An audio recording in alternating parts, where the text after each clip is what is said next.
Once upon a time, in the faraway land of Holland, there lived a king and queen who had a beautiful daughter. The princess was stunningly beautiful, and she knew it very well. Everyone admired her lovely face. Even she loved it too. In those days, there were no mirrors or medals, so the princess would go out into the forest to a lake and enjoy looking at her reflection in the water. She adored nature and the forest so much that she would play in the mud all day, which often left her hair looking like a bird's nest when she returned to the castle. Despite her delicate beauty, the princess did not have a gracious demeanor. She would insult all the servants in the castle and treated them poorly, even the elderly ones. The queen complained to the king about the princess's bad behavior, but the king loved his daughter deeply and couldn't bear the thought of punishing her.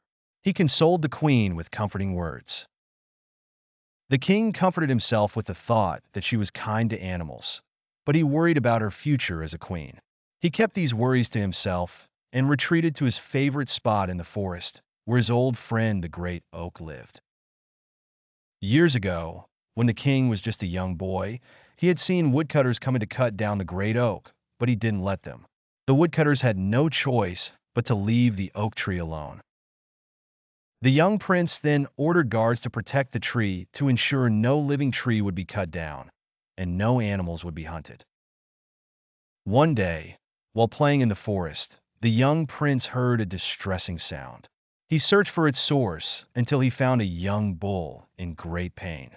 Its leg was injured and the wound was deep. The prince brought the bull back to the castle and nursed it back to health. As the prince grew older, reaching his 20s, he visited his old friend the great oak and found it dying.